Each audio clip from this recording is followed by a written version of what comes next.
Nadie necesitaba anunciar la llegada de Pedro Infante al Salón Colibrí. Su nombre entraba antes que él.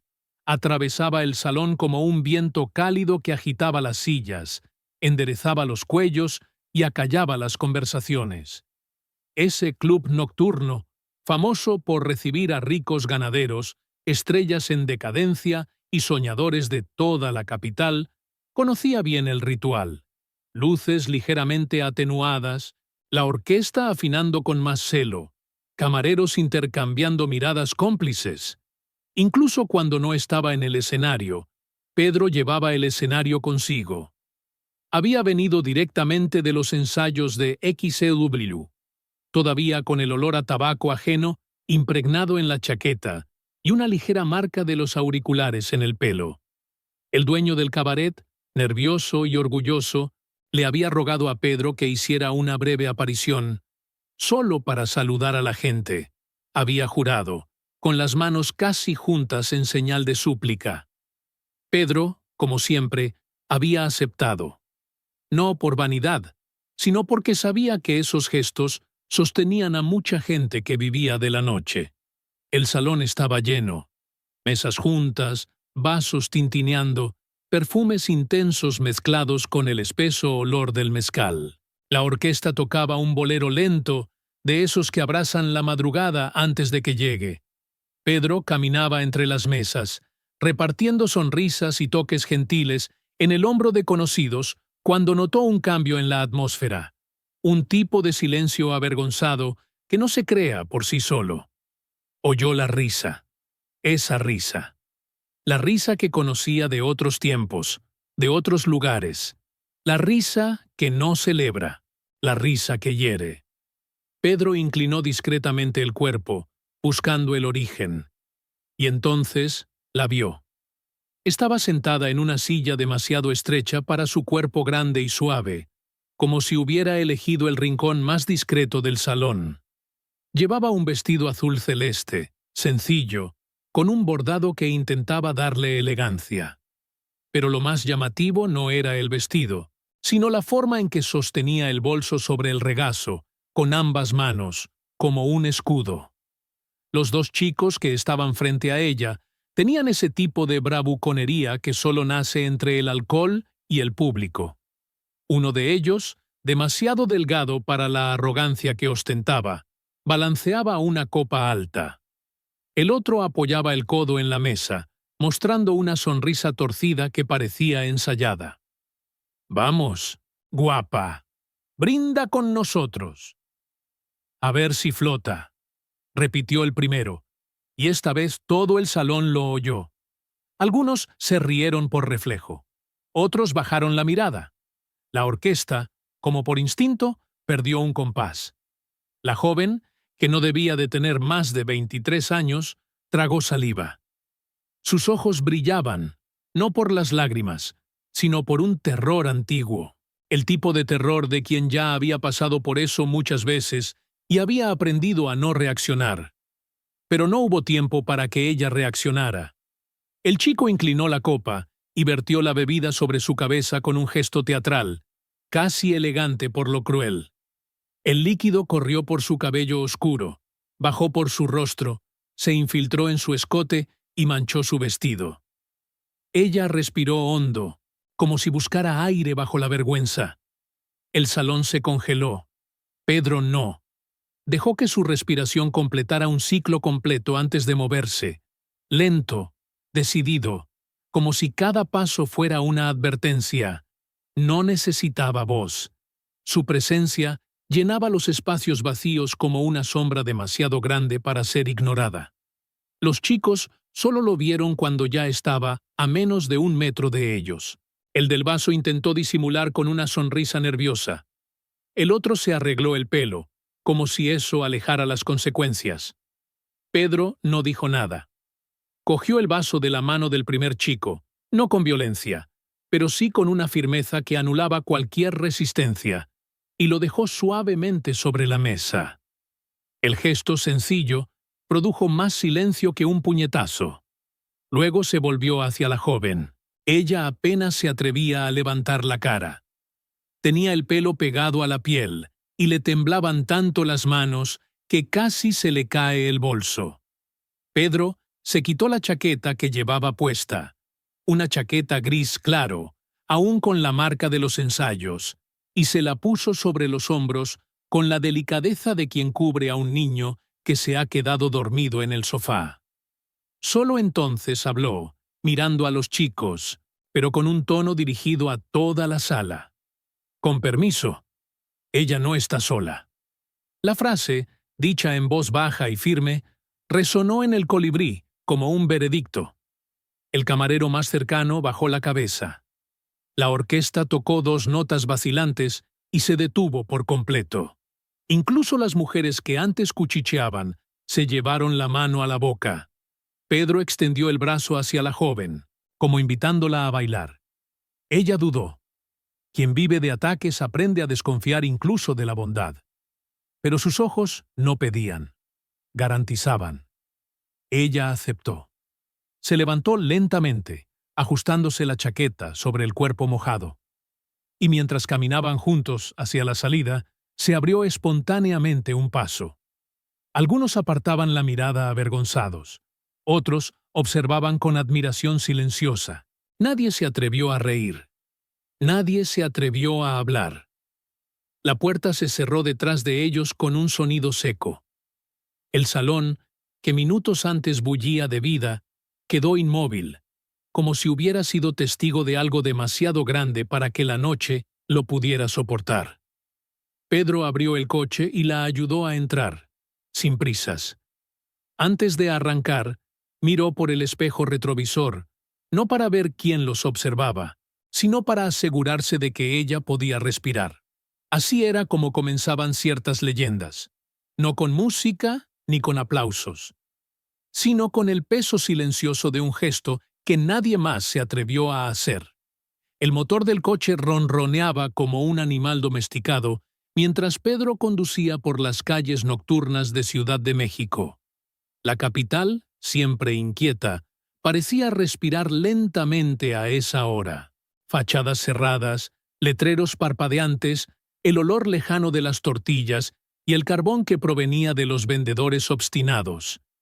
En el asiento de al lado, Ángeles permanecía inmóvil, tratando de que su cuerpo ocupara el menor espacio posible, como si el simple hecho de existir ya fuera una disculpa.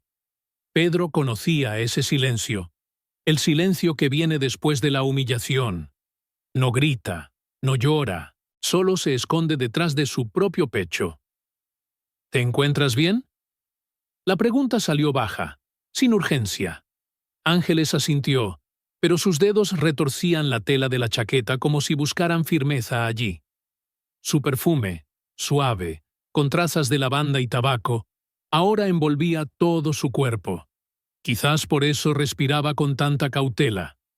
Llegaron a KCW pocos minutos antes de medianoche.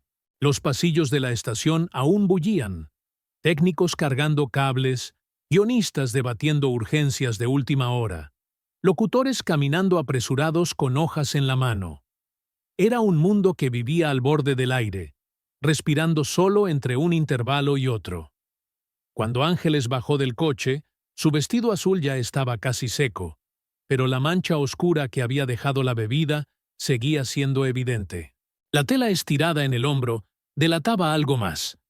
El cierre trasero se había roto en el tumulto, dejando al descubierto parte del sujetador. Intentó ocultarlo con el brazo, pero el gesto solo hizo que el problema fuera más visible. Pedro se dio cuenta. Desvió la mirada inmediatamente, no por pudor, sino por respeto. «Ven conmigo. Tengo un camerino libre», dijo, abriendo la puerta lateral de la estación. El pasillo olía a café recalentado y tinta vieja. Ángeles caminaba unos pasos detrás de él, como si quisiera desaparecer entre las sombras. Cada vez que se cruzaban con alguien, ella encogía los hombros. Y Pedro, al darse cuenta, aminoraba el paso para que ella no se sintiera acosada por las miradas curiosas. En el camerino, encendió solo la luz lateral, suave y amarillenta, para no dejarla demasiado expuesta. Cogió una toalla limpia y se la tendió sin tocarla, como quien ofrece un gesto y no una obligación. Ángeles, dijo por primera vez, usando su nombre. Siéntate. Respira. Ella se sentó con cuidado, sujetando el vestido por un lado para mantener la postura. Cuando empezó a secarse la cara, le temblaba tanto la mano que la toalla se le cayó al suelo. Pedro la recogió antes de que ella intentara agacharse. Nadie tiene derecho a hacerte lo que te han hecho. La frase cayó en el aire, como una verdad antigua, de esas que sabemos, pero olvidamos. Su respiración se agitó y finalmente dijo: «No debería haber ido allí. Lo sabía». «¿Qué sabías?» «Que me mirarían, que se reirían. Siempre se ríen. En todas partes». Lo dijo con una franqueza tan dolorosa que Pedro se apoyó en la mesa del camerino, cruzando los brazos. Era un hombre acostumbrado a las multitudes, a los aplausos, a las pasiones exageradas, pero también conocía el lado cruel de la fama, el lado que juzga sin conocer. Quizás por eso sus ojos se suavizaron cuando encontraron los de ella. «Pussycan, fuiste allí porque tenías derecho a ir», dijo él, «y porque hoy era tu cumpleaños, ¿no?» Ella abrió mucho los ojos. «¿Cómo?» «No lo dije». Pedro sonrió con el rabillo de la boca, la sonrisa que hacía suspirar a medio país. Cuando alguien intenta esconderse tanto, es porque la fecha es importante. Ángeles bajó la cabeza, emocionada, y solo entonces se dio cuenta del daño final. El cierre trasero del vestido se había roto por completo, y dejaba al descubierto parte del sujetador, ya desalineado. Sus ojos se abrieron con desesperación. Sujeta la costura con las manos, apretando la tela contra el cuerpo, con la cara sonrojada por la vergüenza. «Lo siento. Perdón. Estoy así». Pedro inmediatamente se da la vuelta para darle privacidad. «Usa mi pañuelo», dijo, tendiéndoselo sin mirarla. «Átalo por dentro. Aguantará hasta que llegues a casa». Ángeles cogió el pañuelo con manos temblorosas y voz entrecortada. «Gracias. Nunca». Pedro la interrumpió con amabilidad. «Ángeles, no hay nada malo en ti. Nada». Fue la primera frase que hizo que su cuerpo se relajara. No mucho, pero lo suficiente como para que el aire saliera de su pecho sin dolor. Desde el pasillo se oyó la llamada. «Infante, quedan 5 minutos para la entrada en directo». Pedro respiró hondo. Estaba dividido entre su obligación y el deseo de quedarse allí, apoyando a esa mujer que parecía estar a la deriva dentro de sí misma. Antes de salir, se volvió hacia ella, solo cuando se dio cuenta de que ya se había arreglado el vestido con el pañuelo. «Quiero que te quedes. No te vayas». Ángeles abrió mucho los ojos. «¿Pero aquí?» «Aquí, en la sala de directores. Quiero que escuches. La transmisión de hoy es para ti». Ella se llevó la mano al pecho, como si el corazón le hubiera dado un vuelco. Yo no puedo ocupar ese lugar». «Sí que puedes, y lo harás». Sin darle oportunidad a la negativa, Pedro salió del camerino y la acompañó por los pasillos hasta la sala acristalada que daba al estudio principal. Algunos empleados dejaron lo que estaban haciendo para observar, unos con curiosidad, otros con ese juicio silencioso de siempre. Pedro, dándose cuenta, le pasó la mano por la espalda, guiándola con delicadeza. El gesto no era íntimo, sino protector. Cuando llegaron a la sala, el director levantó una ceja, sorprendido de verla allí, una mujer desconocida, con una chaqueta demasiado grande sobre los hombros y el vestido sujeto con un improvisado. Pedro solo dijo: «Ella está conmigo». Fue suficiente. El director dio un paso atrás y le ofreció una silla. Ángeles se sentó lentamente, ajustándose la chaqueta. Afuera, a través del cristal, vio a Pedro colocar el micrófono, ajustar los auriculares, respirar hondo. Y luego, mirarla. No a la cámara, no a los técnicos, a ella. La luz roja se encendió y, por primera vez en su vida, alguien hacía que todo un mundo se detuviera solo para que ella se sintiera vista. A la mañana siguiente, la Ciudad de México despertó con esa resaca perezosa típica de las madrugadas de radio. Las calles aún conservaban la humedad. Los vendedores ambulantes abrían sus carritos haciendo chirriar el metal contra el metal y los tranvías avanzaban ante una población somnolienta. Pero, entre puertas de papel de periódico, mostradores grasientos y pequeñas conversaciones apenas susurradas, un tema comenzaba a correr. Primero tímidamente, luego rápidamente. La transmisión de la noche anterior. La música inesperada. La mirada de Pedro Infante a través del cristal. Y la mujer desconocida envuelta en su chaqueta. Nadie sabía su nombre. Muchos lo inventaron. Algunos exageraron. Otros lo minimizaron. La historia nació como todas las historias nacen en México. De boca en boca, mezclada con café, con sarcasmo y con fe. En pocas horas, el episodio ya había adquirido los contornos de una leyenda urbana. En el Salón Colibrí, el lugar donde todo había comenzado, el ambiente amaneció pesado. El dueño, Ramón Castillo, llegó antes de las 9, tropezando en los escalones aún somnoliento, y encontró a dos camareros discutiendo en voz baja. Fue ella, ¿verdad?, la que salió con él. Dicen que cantó para ella. ¿Para ella? ¿Puedes creerlo? Ramón dejó caer el sombrero sobre la barra. La frase le golpeó como una piedra. Conocía bien la dinámica de los locales nocturnos. Una humillación no era más que una noche más. La víctima se callaba, los culpables seguían bebiendo, y por la mañana todo se disolvía. Pero cuando el nombre de Pedro Infante se veía envuelto en cualquier acontecimiento, nada era pequeño, nada quedaba oculto. Poco después, llegaron los primeros clientes con resaca, hombres que nunca se levantaban temprano, pero que aquella mañana tenían un propósito. Querían saber, querían ver, querían encontrar a la chica. Ángeles. Pero ella no estaba allí. Ángeles aún dormía en la pequeña casa que compartía con su tía en el barrio de Guerrero. Dormía profundamente por primera vez en meses. Solo se despertó cuando oyó voces femeninas procedentes de la cocina. ¿Es ella? Claro que es ella. Mira la ropa. Pobrecita. Dicen que anoche. Ángeles se levantó asustada, apretando la bata contra su cuerpo. Encontró a 3 vecinas, mujeres que rara vez le dirigían más que un saludo, ahora sentadas a la mesa con su tía, conversando como si fueran íntimas. Sobre la mesa había 2 vestidos doblados y una caja con horquillas para el pelo. «Para ti, Ángeles», dijo la mayor de ellas, empujando los vestidos hacia ella, «para que no vuelvan a humillarte». Ángeles no lo entendió de inmediato.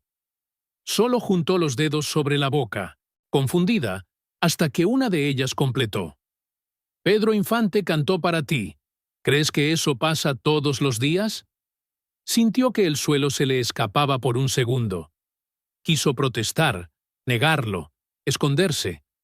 Pero la tía le puso la mano en el hombro y sonrió por primera vez en semanas. «Majicuita, a veces la vida da vueltas». Al mediodía, Ramón llamó a Pedro.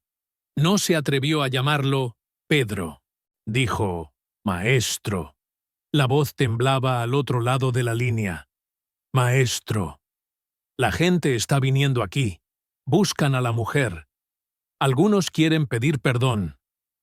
Pedro escuchó en silencio mientras se limpiaba la grasa de los dedos.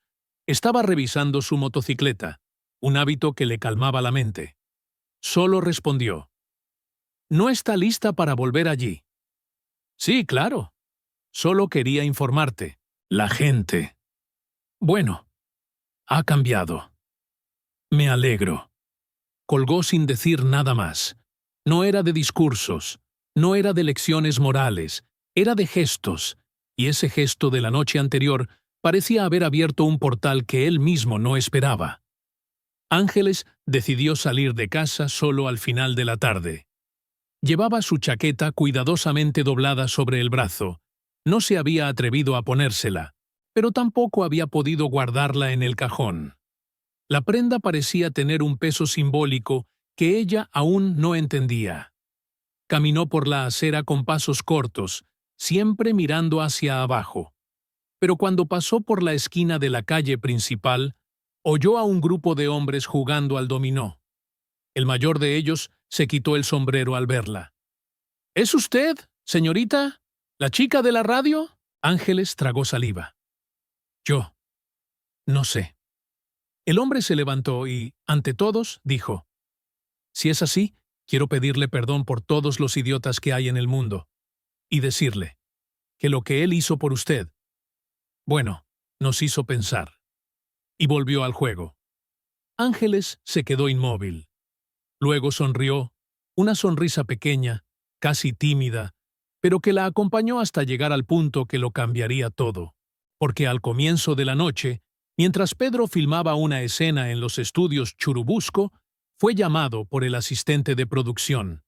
El hombre, demasiado curioso para ocultarlo, susurró: Maestro, hay una joven esperándole en recepción. Dice que usted la salvó. Pedro se secó el sudor de la cara con la toalla que siempre llevaba en los ensayos. Respiró hondo y se puso en marcha. En el pasillo lleno de trajes, cámaras y polvo de decorados, la vio. Ángeles de pie, sosteniendo la chaqueta doblada contra el pecho como si fuera un objeto sagrado. Ojos temblorosos, pero más firmes que la noche anterior. Se acercó lentamente. Ángeles. He escuchado toda la retransmisión, dijo ella con voz quebrada. Nadie ha hecho nunca eso por mí. Pedro apartó la mirada solo por un segundo, como si aceptara su emoción sin querer exponerla. Luego abrió el cajón de la mesita y sacó una carta recién llegada, aún con el sello de XCW. Esto es para ti. Ángeles la abrió. Era una carta de la dirección de la emisora, con transcripciones de mensajes de oyentes nocturnos. La mayoría decían lo mismo. Gracias por cantar para los que siempre son invisibles. Se llevó la mano a la boca. Las lágrimas brotaron sin que ella intentara contenerlas. Pedro la observó, en silencio, sin tocarla. Así era como se consolaba a alguien de verdad, ofreciendo espacio, no manos. Cuando ella finalmente pudo respirar, él dijo: Lo que te hicieron en el cabaret no dice nada sobre ti, solo dice algo sobre ellos.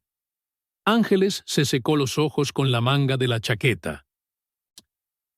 Solo quería desaparecer. Pedro dio un paso adelante, casi imperceptible. Y acabaste apareciendo más de lo que imaginas. La frase parecía simple, pero algo cambió dentro de ella. Algo profundo, una especie de reordenación interna, como si finalmente hubiera espacio para existir sin pedir permiso. La noche caía sobre los estudios, y un nuevo silencio envolvió a los dos. No era el silencio de la humillación, era el silencio de la transformación, el que siempre precede a una leyenda. Las semanas siguientes no fueron fáciles. Los cambios reales nunca lo son. No llegan con trompetas ni aplausos. Llegan lentamente, como el agua que excava la piedra. Ángeles Valdez lo descubrió cuando comenzó a volver al mundo, poco a poco, sin llevar la misma armadura de antes. La noticia de lo que había sucedido en el Salón Colibrí seguía propagándose. Un rumor nunca viaja solo. Siempre viene acompañado de exageraciones, invenciones y versiones que nadie ha pedido. En su caso, las versiones eran tan numerosas como fantasiosas. Algunos decían que Pedro la había sacado en brazos. Otros, que había dado una charla a los chicos. Había incluso quienes juraban que él había interrumpido la música en su nombre. Un detalle real, pero profundamente romantizado. Ángeles, sin embargo, sabía la verdad, y guardaba esa verdad como quien sostiene una pequeña llama entre las manos. El Salón Colibrí se convirtió en un escenario inesperado. Los clientes habituales volvieron, pero con otra actitud.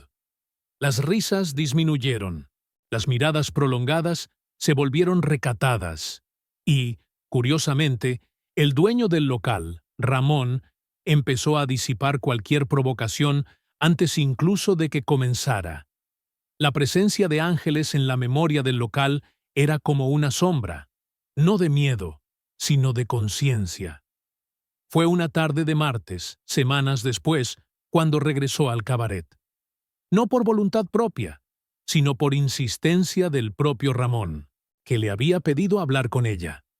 Cuando entró por la puerta lateral, el silencio que la recibió fue profundo. Algunos empleados la saludaron con respeto.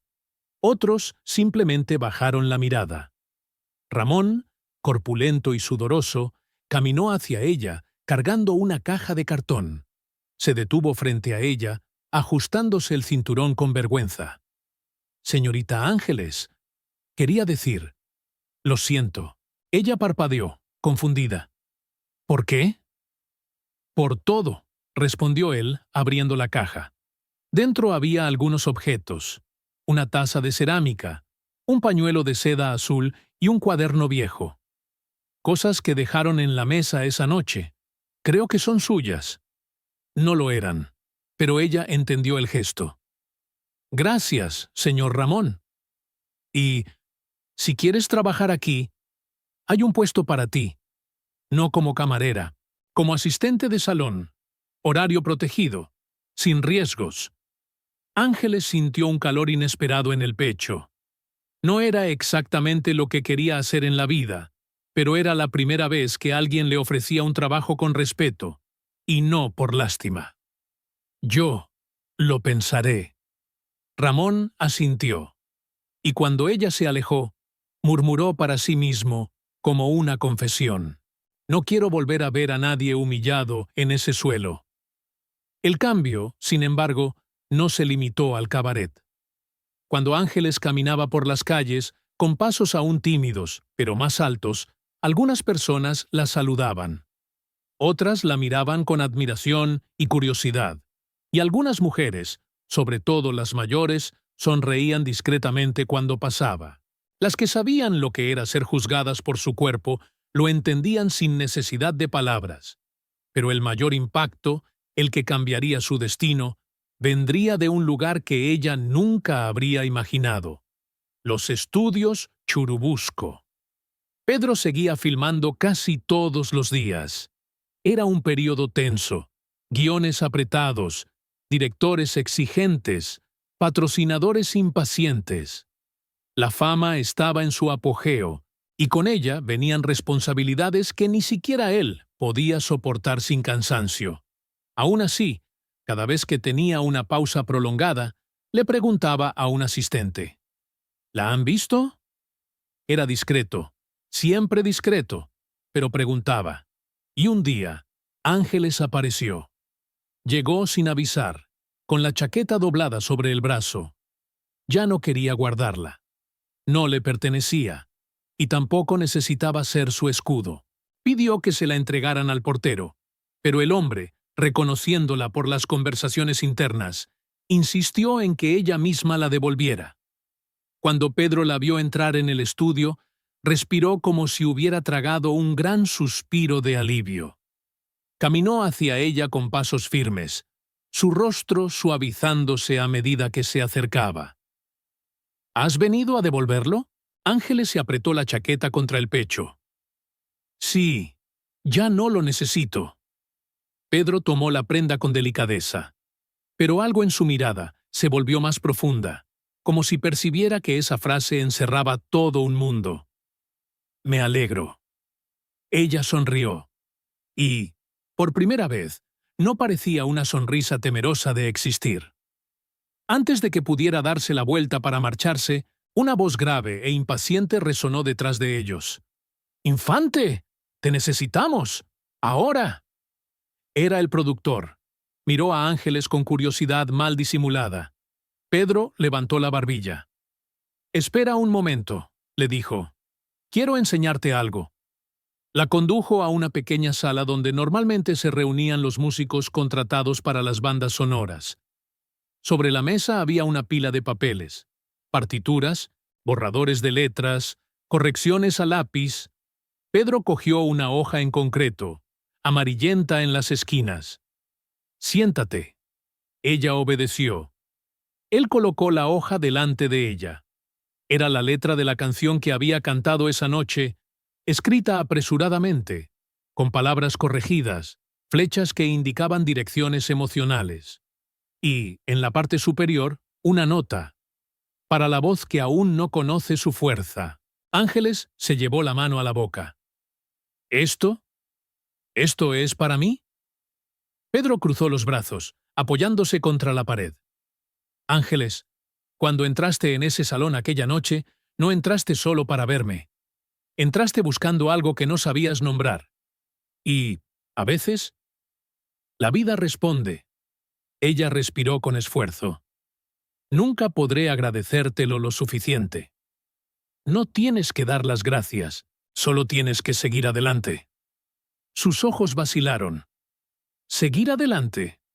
¿Hacia dónde?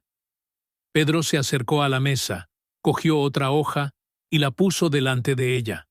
Era un anuncio sencillo, impreso en papel normal. Convocatoria. Escuela de Canto Popular. Selección de nuevas voces para la Radio Nacional. Apúntate. Ángeles abrió mucho los ojos, casi en pánico. ¿Yo? Pedro. Por favor, ¿yo? No tengo estudios. Nunca he cantado delante de nadie. Pero cantas. La afirmación salió sin vacilar. La voz no se esconde para siempre. Solo tienes que dar el primer paso. Ángeles apretó los dedos, tensa. ¿Y si se ríen de mí? Pedro volvió a sonreír, no con esa sonrisa seductora de la pantalla, sino con una sonrisa humana, la que rara vez mostraba en público. Deja que se rían. Ya te he visto levantarte de la vergüenza. Ahora quiero verte levantarte del miedo. Ella respiró hondo. Por primera vez, se permitió imaginarlo. No era una fantasía romántica. Era algo más peligroso. Una posibilidad. Yo lo intentaré. ¿No? ¿Lo harás? Y ahora lo entendía. Cuando Pedro Infante decía algo en ese tono, no era una orden. Era una promesa de que él estaría allí, por si el mundo intentaba derribarla de nuevo. Unos días después, Ángeles volvió al Salón Colibrí. Esta vez no como clienta, ni como víctima. Como empleada contratada. Ramón le entregó un delantal nuevo, y los clientes, al verla, la saludaron con sincero respeto. Pero lo más impactante ocurrió por la noche. Cuando la orquesta hizo una pausa, Ramón subió al pequeño escenario improvisado y carraspeó. «Señores, hoy presentamos a alguien a quien todos ustedes ya conocen de oídas, y a quien, a partir de ahora, quieren escuchar». La llamó. Ángeles. Ella subió con pasos vacilantes, pero firmes. La sala se quedó en silencio. Algunos apostaban mentalmente por si desafinaría. Otros esperaban algo mediocre. Nadie esperaba lo que vino. Su voz. No perfecta, no entrenada, pero llena, humana, profunda. La voz de quien finalmente tenía permiso para existir. Cuando terminó, la sala aplaudió. Primero tímidamente, luego con fuerza. Ramón miró hacia la barra, silbando en voz baja, y al fondo del pasillo, casi invisible, estaba Pedro, con las manos en los bolsillos, el rostro tranquilo, solo observando. No hizo ninguna señal. No llamó la atención. Solo asintió con la cabeza una vez, como quien reconoce que ha comenzado un viaje. Y en ese instante, Ángeles comprendió. No era la chaqueta, no era la canción, ni el gesto heroico de aquella noche en el cabaret. Pedro Infante no había cambiado su vida. Solo le había abierto la puerta. El resto. Era ella quien caminaba, con pasos nuevos, con voz nueva, con un mundo que, por fin, dejaba de serle enemigo.